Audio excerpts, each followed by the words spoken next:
wisdom, justice, temperance, and courage are the most important virtues, and the things that the reasoned man, the well-formed man should attempt to live their life by. And I mean, it's the whole. I mean, you can read. I mean, how many ancient texts, Yeah. from the early Christians on those four cardinal virtues. And to me, justice was the driving force. I thought this is a very Christian thing to do. It's a very Christ-led thing to do, to be seeking justice for others. And, so I've never been led astray. The times in my life when I have been trying to put my own career first and my own needs first, and I think the path that I'm set out on is this, God has a way of correcting.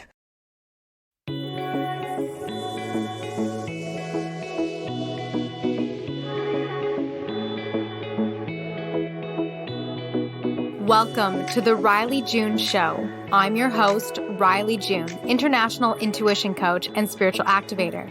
This podcast is designed for the souls who are ready to dive into what spirituality, consciousness, and healing truly is like. Here you will find the conversations and insight most spiritual teachers aren't willing to have.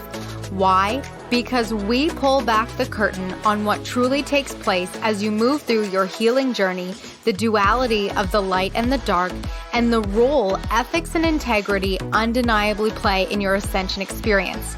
I have had the pleasure of working with tens of thousands of people, from clients, stories shared through messenger chats, and others in the industry, to know exactly what this journey will look like for you.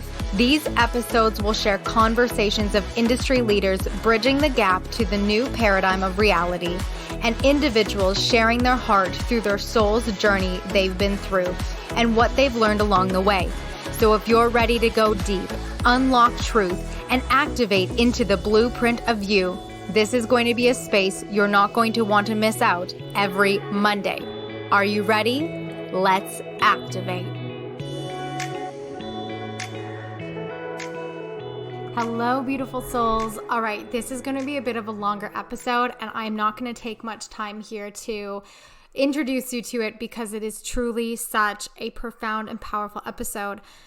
This is one you're going to maybe even want to come back a second time, especially if you're someone who's feeling lost in regards to how your life is all coming together and what that next stage and step looks like. And, how to, I don't know, confusion in terms of the path of your life. Kristofer Healy is such a phenomenal human being, and his story from beginning to end is worth every moment of sitting on the edge of your seat and listening to truly how his journey and faith with God has led him to greater, greener pastures than you ever could have imagined before. From being in the archaeological industry to tuning into this call of service and justice, becoming a CRA, well, that's Canada, so IRS, federal investigator for scams, to then ending up a retired husband and supporting his wife, who was able to create a $1 million business with the service that she provides. The journey is powerful. The messages are potent. The insight is something to definitely take away and apply to your life. And if anything, at the end of the day, really pay attention to the theme of how faith led him to something greater than what he could have predicted for himself.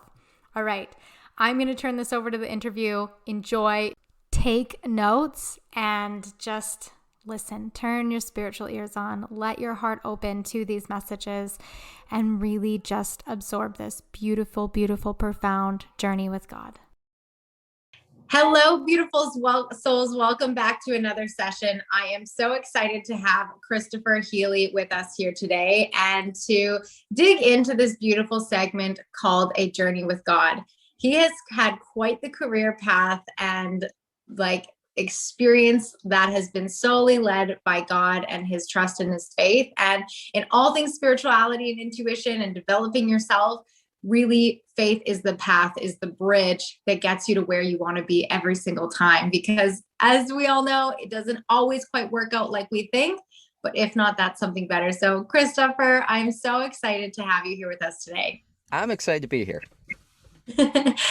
All right. So even though we did this before and we had some technical difficulties, I would love for you to just take a quick moment to share with everyone who you are and the work that you do in this world. Sure. So I am primarily a husband, father, and entrepreneur these days, but recently, in the not too recent past, I was a special agent with the Department of Homeland Security for over 15 years. And in that part of my life, I chased down criminal organizations, mostly transnational criminal organizations that targeted US, Canadian, Australian, New Zealand, and British citizens with telefraud scams. And so I kind of became a subject matter expert on elder fraud and stopping these telephone scammers that target individuals with different types of scams: the Amazon scam, the IRS scam, the CRA scam, the Australian tax office scam. All those different scams typically originally originate from call centers, and that kind of became my bread and butter for the last 15 years, was to go after those guys and try to bring some justice to victims. In the more recent past, after leaving my job, I went into full-time entrepreneurship alongside my wife. We own a pretty large scale and growing personal health and nutrition business that focuses on coaching mostly parents, mostly on her side of the house, mothers over the age of 35 who are struggling to get their health back after having children and raising children. And on my side, I mostly deal with dads and help them kind of find that form that they used to have, help them kind of reestablish themselves and become more indispensable to their families. So it's been a passion project of ours for over a decade, and we've owned that business together, and it's really grown. And then just kind of on the side, I do security consulting and private investigations because I'm still passionate about helping individuals who are dealing with financial fraud or other problems. So I work with a lot of folks, law firms, and do litigation support and things like that. So kind of a mixed bag.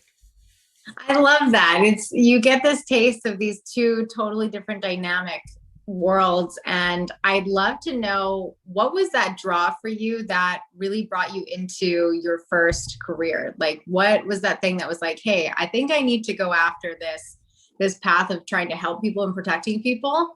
What was that experience like?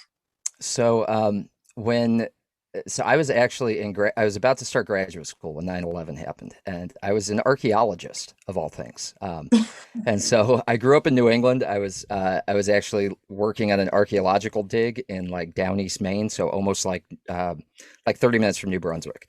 And I was probably the last person on the East Coast to find out about the terrorist attack because I was out in the woods all day and working on this dig. And I came back and it was like 5 p.m. And I just wanted to shower and get the dirt off me, and turned on like Sports Center and was kind of shocked to see the towers collapsing on Sports Center. It was just so off-putting. I didn't know what I was looking at.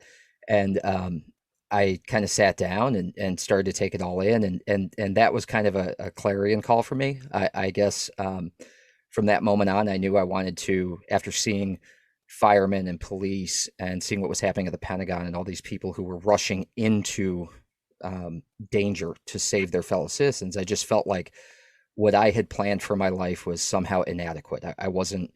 I felt like I needed to offer justice. I felt like I needed to be a part of serving, even if it was some small contribution. So that kind of became my why, and service became kind of my guiding light. And so I ended up. It took a couple of years because there was in the US, there was this whole reorganization after 9/11, and different departments were stood up and all that stuff. And so I ended up getting a job in deep South Texas. I went from living on the US Canada border to moving 2,600 miles away down to deep South Texas, and kind of stood my guard on the Southwest border for a while. And that was the beginning of my career with the Department of Homeland Security. Wow. So you were in this place in your life where you were doing something that I assume you loved, being an archaeologist, Yeah, and had this moment of a calling where it was a call to service. very much And so. and as a non-negotiable, you went with it. Okay, well, if not here, I'm going here. Right. And that led you to a very incredible part of your story. I'd love for you to share a bit about how that answering that call and answering this call to service led you to you being able to meet your now wife. Yeah. So, culturally, like growing up in New England, it's a very homogeneous population there in Maine. So moving all the way to deep South Texas was a culture shock. It was a very, I mean, the food is different, the languages. I grew up kind of with, having to learn to speak French in the summer because the Quebecois would come down and like hang out at Old Orchard Beach, and so you didn't take Spanish, you took French, and you had a totally different cultural relevance where I grew up, and then to move to deep South Texas.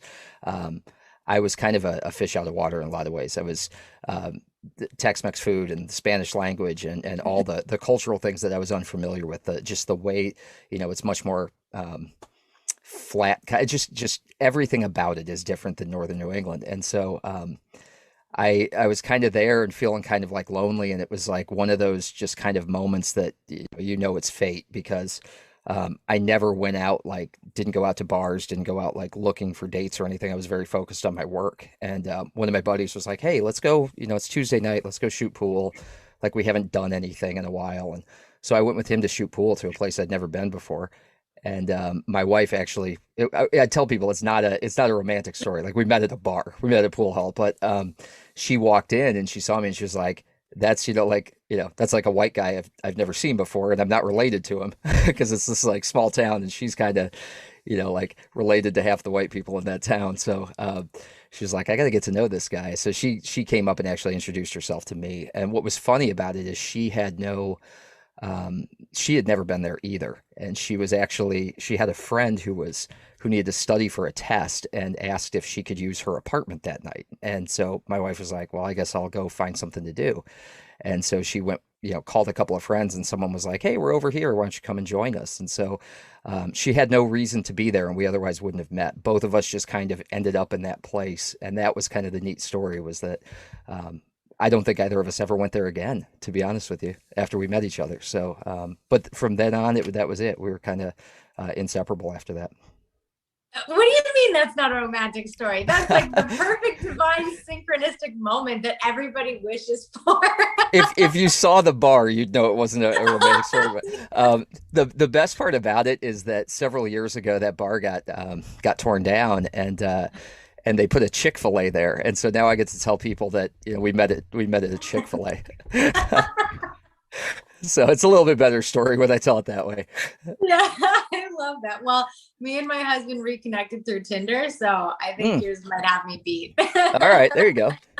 That's at least intentional, I suppose. Like we just kind of it was just pure dumb luck, but it worked out for the best. And honestly, they say like, if you meet a girl from South Texas, it's a very family first part of the country, and people have very large, tight knit families. My wife is no different. They have a large farming family down there. They do cotton and sorghum and grain and all that stuff, and they've been there for years and years. And so meeting her, I kind of resigned myself to, okay, this is home now, because her family was there, and we're still in Texas. We've moved off the border since then, but I kind of I met her and I said, okay, this I guess is where I'm putting roots down. I love that, because that was very similar to my husband. He's someone who's always been very family orientated. The family comes first. And when we had met 10 years prior, and when we reconnected, for him, he was like, that's it. Like, if I'm going on a date, like, that's what I'm doing. And that's going to be a lifelong thing, where I was like, "Oh, this is so nice to meet you." And right. This is a nice date. And then he ended up saying, "Yeah, so I was talking to my mom the other day, and I told her about my new girlfriend." And I was like, "What? Oh, a new girlfriend." Yeah. But I mean, it all worked out, because here we are 6 years later, and we're married with, 3 kids and one on the way. So right.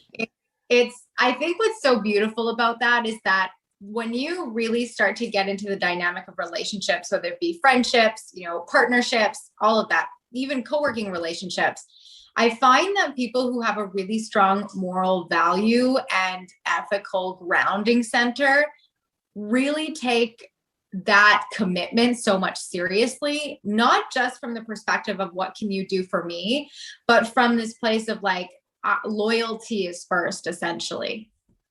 Very much so. Yeah. And I think we both have, we do Enneagrams and, and that, like I'm the ISTJ and she's the ESFJ and all this stuff. And I forget what her Enneagram is versus mine, but like we're very common in a lot of ways. We're very different in a lot of ways, but the common thing that always comes back is loyalty. Like we both have like tremendous senses of loyalty and service. And that's why her business has been so successful. I think that's why my career, I was so successful in what I did, was because you put those two things first and you're going to be driven by the right things. You're going to have, you're always going to have your heart in the right place when you're driven by loyalty and service.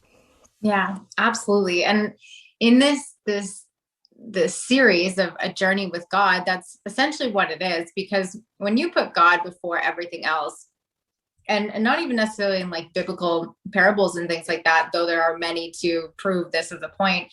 But when you put God first, and I've seen this in my own life where I walked through life trying to do it on my own. I'll work harder and I'll make more money and I'll, do the right thing, and really self-driven and self-led. And when I started putting God first, even before my family, just even my own faith and belief, and that has been a journey of learning self-acceptance and receiving this grandiose love that is truly promised to us. It was something that really changed the dynamic of what happiness and fulfillment meant for me. And I see that a lot, even in my husband, because he led a lot by example of putting God and Jesus first in his life, where even in the moments where he suffered from a lot of PTSD and trauma from all his heart surgeries. Mm-hmm. And when he found Jesus, it was like, he always says, when you find Jesus, like truly find Jesus, it's like a freight train hits you. You can't walk away from that the same person anymore.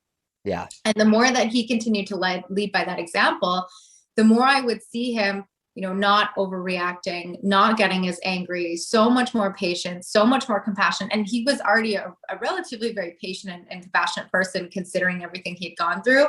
But it was like a night and day switch. And so for me, that really piqued my interest, because it was like, I've watched people who were the Sunday Christians and it never made sense to me. And so when I really saw it as a firsthand experience, not even including all the miracles that we went throughout his journey, it was this moment of realization to me where I started digging into people who are doing big things in the world, and not necessarily, serving millions of people, but just people who were being led by something so much greater than money, that at the root of all their stories is they had a strong faith in God.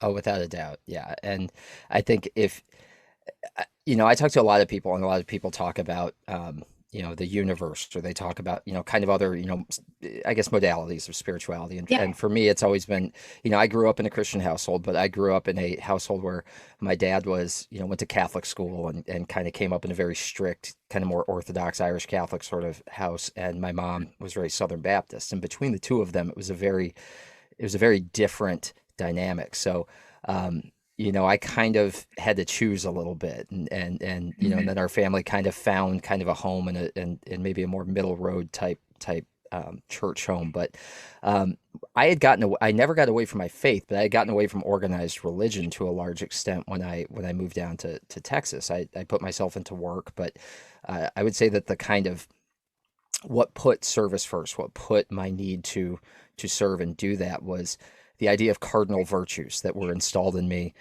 growing up with that Catholic kind of influence in my life, that wisdom, justice, temperance, and courage are the most important virtues, and the things that the reasoned man, the well-formed man should attempt to live their life by. And I mean, it's the whole, you can read, how many ancient texts, from the early Christians on those four cardinal virtues. And to me, justice was the driving force. I thought this is a very Christian thing to do. It's a very Christ-led thing to do, to be seeking justice for others.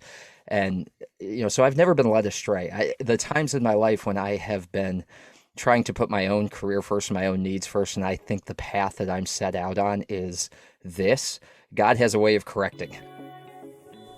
Let me take a moment to introduce you to one of my favorite memberships ever existing, the Expander membership. This is a space where you can turn to for all your spiritual maintenance, from habits to help you to integrate and formulate that new reality that you are healing and working towards. Group monthly coaching sessions to support you in breaking through your limitations, complemented with monthly trainings surrounding energy, guest speakers, intuition to help you to continue to grow and evolve. The sisterhood community of support that exists in this space is truly unlike any other.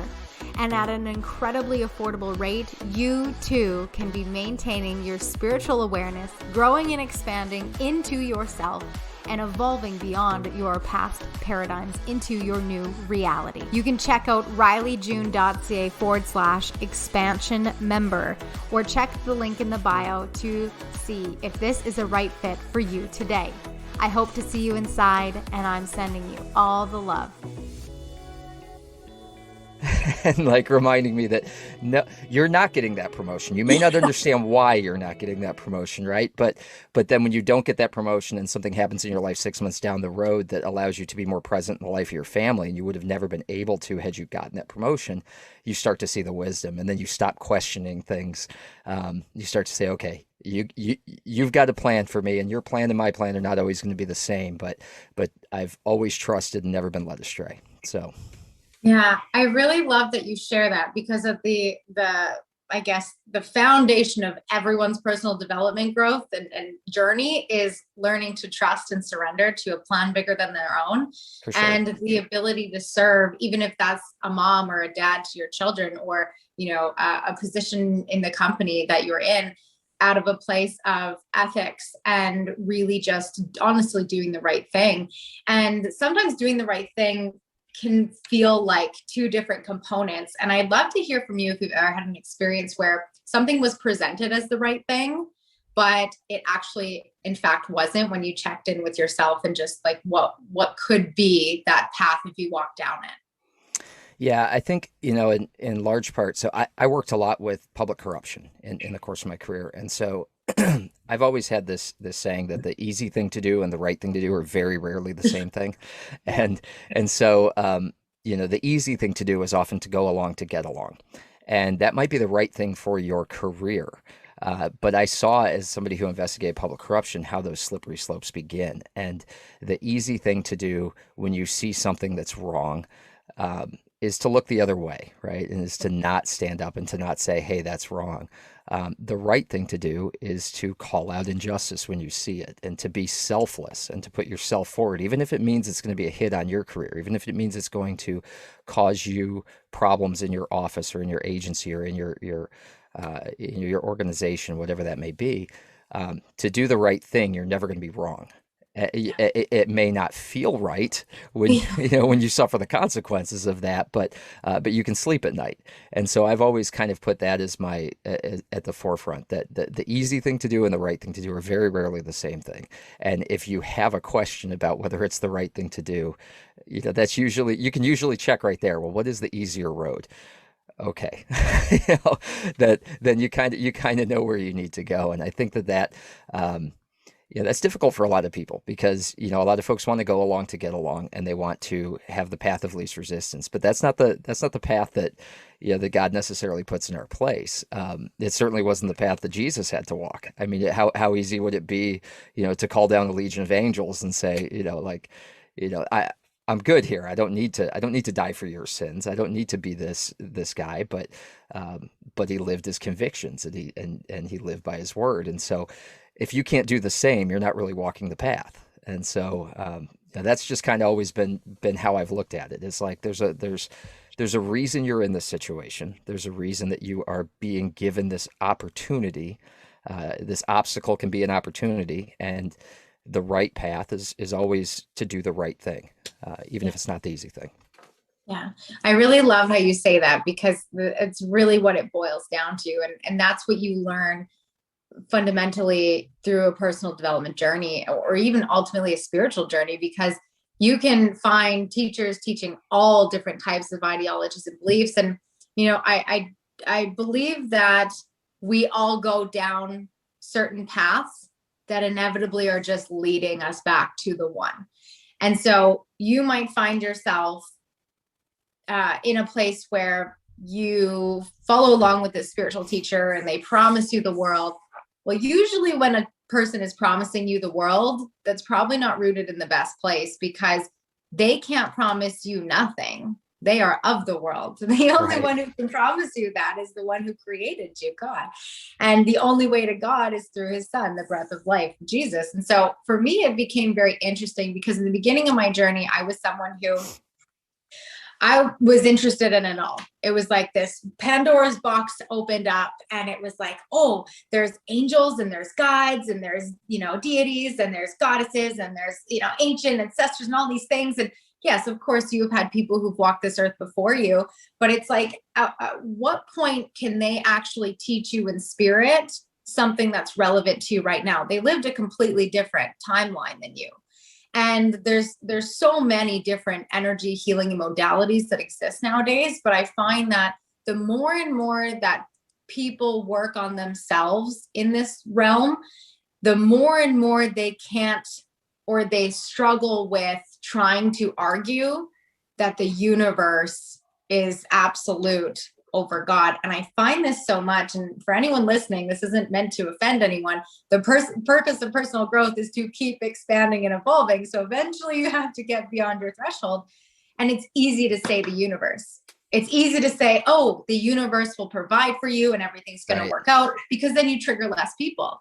Right. But as someone who teaches, or even just someone who genuinely walks, with love and compassion and justice and mercy and courage in your life, why dilute your message? Because ultimately what you're just diluting is your own connection.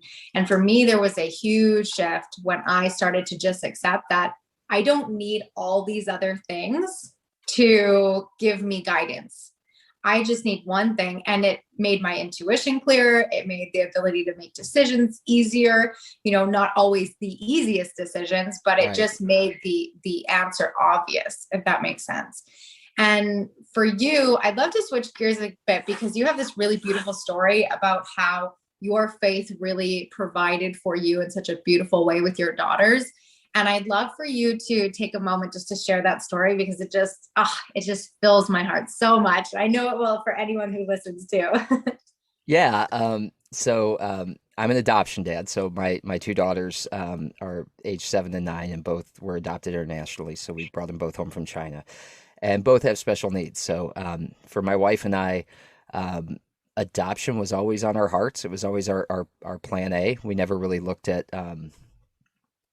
tried for biological children. That wasn't something that we felt called to, and we felt called to adoption from the beginning. So our adoption story began in 2016.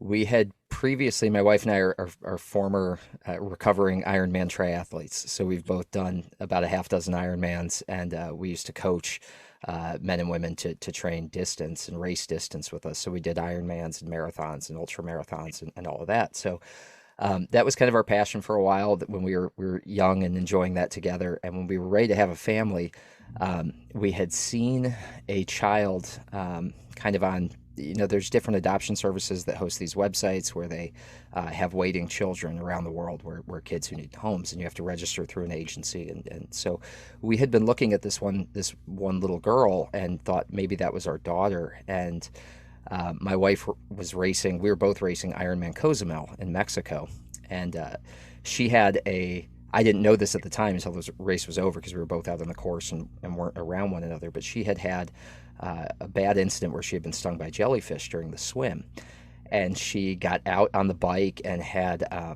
real bad anaphylactic response and ended up in a hospital in Mexico, which is not necessarily where you want to be. and Yeah. so after the race, she had this like realization, or during that instance, she had this realization that like what we're doing right now is potentially could keep me from getting to this little girl that we need to get to, and that's going to be our daughter. And as it so happened, that particular little girl, there was another family that was able to get their ducks in a row before us and brought her home. But it had opened our eyes to the process and what it took, and that we needed to stop screwing around. And it was kind of like, God flicks your ear sometimes, and it was kind of like that. So we started the process. And we ultimately matched with our little girl Maylee, and my wife. A lot of folks, they have these stories about adoption taking years and years, and for us, my wife, anytime there was paperwork that needed to be done or something that could be turned around, it was it was going out same day. We were getting things done and turned around FedEx next day air, because every day that we delayed getting paperwork done was a delay to getting to her. And so once we matched with her, we felt so called to her that we were able to get to her inside of 9 months. And that's pretty rapid. We brought her home. And what we had believed, we knew that she had some special needs. We just didn't know exactly what, and believed that she was possibly deaf and epileptic. And she's neither. But we did bring her home, and after a series of tests and kind of trying to figure things out, she's very much delayed, as a lot of adoptive children, especially internationally, are. We found out that she has a very rare chromosome deletion syndrome that kind of presents itself in some ways like autism. So there's speech delays, and there's a lot of similar characteristics in some ways, but not in other ways. So she's kind of a unicorn, and just the sweetest, most wonderful little girl. Just absolutely, you would think that my wife had carried her full term, as if she was her own. So we were definitely led by God to her, and then we felt called to adopt again. And what was kind of wild about the second adoption is that in the process of trying to adopt our second daughter, we had two adoptions kind of fail on us, and for different reasons. Another family was in the process, and the little boy that we had hoped to bring home, who was actually from my first daughter's foster home, another family was able to bring him home first, which it's a good thing. And our second adoption, actually, we had attempted to go through Hong Kong for an adoption, and all the things that happened in Hong Kong in 2019, all the upheaval and democracy protests, and the Chinese national government kind of clamping down on that, it stopped the adoption process, and so we weren't able to go forward with that. So we felt, like a lot of people are telling us, hey, you've had two attempts at this, maybe you should pump the brakes and let your heart heal a little bit. But my wife felt tremendously strongly that there was a little girl that we needed to bring home, and needed to do so quickly. And so we thought about it, we prayed on it, and there was a little girl, our daughter Leanna, who we kept coming back to and kept seeing on our adoption agency's website. And she had been up for adoption when we went and got my first daughter. So she had been waiting a long time for a family. And she had and has CP. So she's not ambulatory. She doesn't walk. She's working on it and learning. But we kept thinking, are we prepared to have a child that can't walk? Are we the right parents for her? And it just kept coming back to us that yes, and hurry. And so for whatever reason, we felt led to really, really push hard. And so my wife went kind of all in, and we got to her in 8 months, and we got to her in October of 2019. And if you're aware of what was going on in China at the time, now what we now know is that COVID had already started in China. The outbreak had already started, and we got home the day before Halloween in 2019. And about 4 weeks later, they stopped all of the adoptions out of China. And then, of course, by January, they were locking down cities and welding people into houses. So had we delayed at all, had we not followed, what, again, God flicks your ear. I mean, it keeps saying I put these roadblocks in here. I stopped this adoption for a reason. I stopped this other adoption for a reason. I keep leading you back to the little girl you were supposed to adopt. Why don't you people listen to me? And when we listened, and it was go, that just kept coming to us hurry. And so we did everything at a higher pace than most people would have believed, and got to her in what amounts to record time. I mean, we were 8 months from start to finish. Yeah. Had to come up with $30,000 and figure out how to fund it and get to her as quick as we could, and managed to do so. And it turns out that had there been any delay whatsoever, she'd still be waiting for a family, and she wouldn't be here with us. And she spent the last 2.5 years with us. She's now ambulatory to the extent she uses a walker. She's a fully functional second grader who has friends, and all the little girl things, the princess stuff, and all this stuff. I mean, just a wonderful addition to our family, and just an absolute joy to be around. And had we been stubborn and not listened, and not opened our hearts to the message that was being transmitted to us, she wouldn't be here with us. And I try not to think about that, because it takes my breath away to think about my daughter still being there and not with us. But we're very, very fortunate that we were able to get to her as quickly as we did, and that we stopped being stubborn and started actually listening to the path we were supposed to be on. Yeah. Oh, that story is so beautiful, and I just get goosebumps, even though this is the second time I get to hear it. It's like I'm hearing it for the first time, and Yeah. truly it's such a beautiful story for a multitude of reasons. There's that questioning of God's path and plan for you, like, are we the people for this? And I think that that's something that I really love that you shared so openly, because there's a lot of people who honestly wouldn't feel like they could do it. I mean, ultimately, we look at any experience we go through, and if we're put into it, we're going to do it. Just this one, it wasn't necessarily, a biological thing where that just was the case. It was truly by divine guidance that you were in that, you found yourself in this experience. And not only did you choose to trust with blind faith and go through this as hard as you knew you needed to, not knowing why, and then finding out why with all the lockdowns and stuff. But then, you've had this beautiful experience of watching his miracle at work, where how truly love transcends anything that we ever deal with, and she might not ever be fully cured, but the point is that progress is progress, and that's the power of love ultimately. And I really love that, because for anyone who's listening right now that's really feeling like you're not doing enough, or your life isn't working out, or things really suck, or whatever that case is, I really invite you to come back to the miracle of, who created you. And I always say that we tend to think when we're disconnected from our faith, like we have to do it. We got to figure it out. We got to make this all work out. We got to be the drivers in the seat, but we've never been the driver in the seat. And the sooner that you really learn to just accept and honor that, I don't even want to say realize that, but honor it truly, Honor it. Yeah. Your whole life radically changes. And when people talk about these miraculous transformations, it's not because they're trying to control where the pedals and the steering wheel is taking you. It's because they leaned on that bridge of faith and they said, okay, you know what? You got me. I'm going to let you get me this time. And you just do what you feel called and what you feel like is right. Because in that, it's a great example of how you shared that it's not always about what's easy, it's about what's right. And that's a prime example, that story of truly what that looked like, how it played out, and now where you get to be, where not only were you able to retire from this corporate job, but then also to be able to truly be that stay-at-home dad that gets to now help other dads in an act of service to help them better themselves. Because ultimately they're not just bettering themselves, they're bettering themselves for their family. And what's wild about that is the whole story. It just kind of, if you asked me in 2017 what my path was, when I, I was applying for a promotion and that by all rights I should have had. I was the most experienced guy. I was the most experienced applicant. And the guy who got the job over me, who ended up getting promoted over me, was promoted largely out of kind of a nepotism type relationship. He was very good friends with the selecting official. And so it was kind of one of those, you might be best for this job, but my buddy is also applying.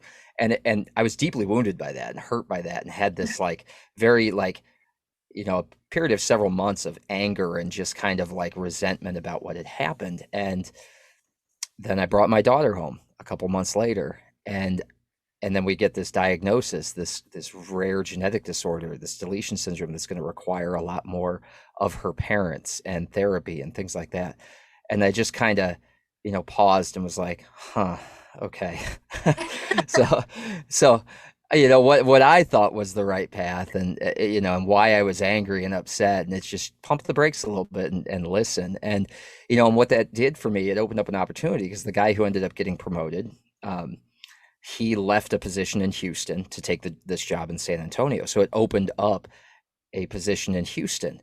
And, I put in for that, and it was a higher paid position. It was a better location for my family, because there were more services available for my daughter in the Houston area than where we had previously lived. Wow. And so we were able to actually move to a place where she was able to get into ABA therapy. And we were able to live in a place that gave her better opportunity to work with therapists and to be close to the Texas Medical Center, which is one of the great medical centers in the Western world, and to be close to Texas Children's Hospital, and all of these resources that all of a sudden we needed were created by me not getting promoted. And and so all of these things kind of fall into line, and it kind of brings me full circle to where I am now, where I've been able to walk away from my career, because my wife's business really, the shot in the arm for my wife's business to grow from being a kind of a, like, my salary was the driving force in our family, to kind of have this salary that was helping, but it wasn't a driving thing, to where it is now, where her business that we've created is able to sustain an entire family, was the fact that when we brought our daughter home, it kept her from being able to run a personal training studio and work the kind of hours that she was running, and she had to figure it out. And so she brought her brand online and created this online workout platform and this online app for other moms. And she recognized in herself something that, oh my gosh, there's other moms just like me who don't have the time, and they can't get to a personal training studio, and I need to create something to speak to them. And it's become this 7-figure business that would have never happened had we not leaned into it. So the entire story is just wild, because just by listening and being led down the path that we personally might not have chosen, it's created this wonderful life of abundance, where we have this incredible family, this incredible business, these incredible children that we get the privilege of raising, and it's all because we leaned into our faith and not away from it. Oh, so good. It just feels like it's really a true testament to walking with blind faith, and not just because of something you're going to hopefully get out of it, but because of knowing that you're always genuinely provided for. And I think that that's really beautiful in so many ways, but most importantly, because you don't always know what that next thing that is coming down the line is going to look like. You can plan as much as you want. And then it goes back to, you can think that you're in the driver's seat, but at some point you just have to surrender to the moment. Yeah. And this has become a really big thing for people, because in the healing world, you're either severely wrapped in the past and constantly being led back into your trauma to hopefully climb out of that same hole and heal it, or you're being led so far into the future about what your next year, 5 years, 10 years looks like, and how you're going to manifest it and how that life's going to feel like. And I think that that's important, because it gives people a vision, but to the point where you take yourself so far out of the present that you're not functioning anymore. And then you build on all the other plethoras of issues like anxiety and all the, like, everything, like pretty much stem any physical ailment or issue that a person normally deals with today. If it's not because of our food or water, it's probably because of how much you pulled yourself out of yourself, essentially. Yeah. And the one thing that keeps you grounded in the now is truly your faith, because you have to deal with life right now. Your kids exist right now. Your wife exists right now. Life exists right now. And faith is that one thing that, when I talk to people who typically, when they start a healing journey, they're like, okay, well, I want to learn how to get grounded.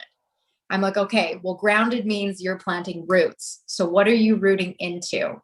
And then the ones who are like, oh, wow, the universe. I'm like, okay, well, let's see how that goes for you. And I don't push things, because I know inevitably where they're going to go anyways.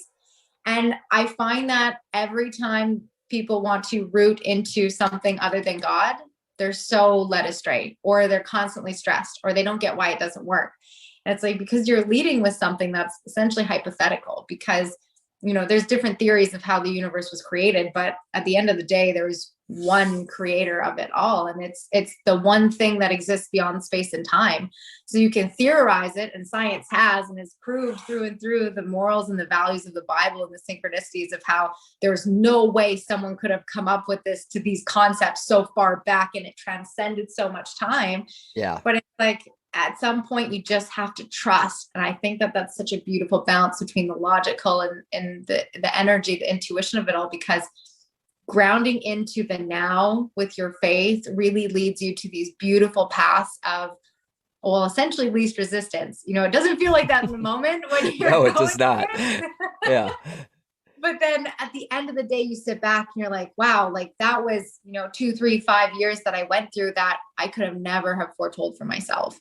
Very much so. Yeah. mean, and I know personally that's the case with me. Like I many, many times have found myself, um, I we got to this part of Texas and we thought, what are we doing? We're 2.5 years in one place and we're uprooting and moving again and nominally for my career, but it felt like we were drawn to something else. And the church family that we found here kind of brought both my wife and I back into a faith community. We had been both people who had faith in our lives, but it brought us back into a faith community for the first time in many years, where we had an adoption community around us. We met so many people through our church that had adopted and that were there and for us when we needed people to lean on and rely on as we were going through our second adoption and kind of dealing with the failed adoption, everything else. It allowed me to come back to focus more on my health after, kind of just like my wife, when we brought our daughter home and we were kind of sent for kind of a roller coaster when we got this diagnosis that she had this unique genetic syndrome, and how do we get the treatment and what do we do for her. Ending up here, which again, had I gotten that promotion, we wouldn't be here, but had not getting that promotion, we end up here and we find a faith community, and within that faith community there's a CrossFit studio that I start going to and start hanging out with these guys at 5 in the morning, and it like allowed me to refocus a little bit more on getting my health back. So all these kind of dominoes started to fall just by the simple act of recognizing that, hey, your path, the path that you had for yourself, that you wanted for yourself, this, progressive promotion and dragging your family around the country as you had to promote here or there or go to DC or go to the academy or whatever else, like that isn't for you. What is for you is being present in the lives of these children that I have selected for you, that you are to raise and that you are to, and think about, like, I'm a huge advocate of reading the scripture, and Isaiah 117 is kind of my guiding scripture, and it talks about doing justice, taking care of the widows and taking care of orphans. And I've always been drawn to that. And so I find myself being like, okay, you had your law enforcement career. There's your justice. You've been working on elder fraud. How many of your victims were widows and the people that you have been bringing justice to? And now is the point where you are to care for these children that I have put in your path, and you are to be a father to them as I am to you. And so it's not an accident. It's just when you start to recognize with hindsight the path that you've been placed upon, your faith is strengthened, and you lean into things like leaving a 15-year career, without any hesitation. Like I didn't like fight it and think, oh no, this isn't for me, I shouldn't do this. It was like, okay, no, this is right. God hasn't led me astray thus far. Like if I'm getting these signals and I'm being told like, hey, like your career is a roadblock. Your career is getting in the way of your family's best interest and what I want for this family, I want for you and your wife and these children. Okay, then I'll leave my career. So yeah, I can't emphasize enough for the people who are listening that like receive those messages. Like lean into your faith. Like lean into your faith. Understand that it is not a mistake. It's not, you're not getting the wrong, the email you're getting in your brain is not wrong.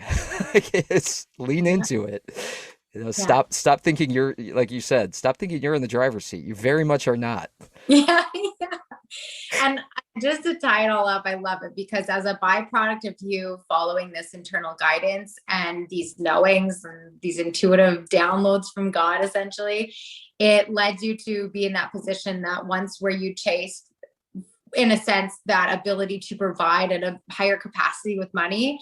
You're finding that in a totally different place where now the sky's actually the limit. Like Oh yeah, you're not under somebody dictating what that number looks like. It's like, no, right. I get to live my life abundantly, wholeheartedly, with Mhm. faith driving in the seat, and everything else truly just works out, both in the challenges and in the best of times as well.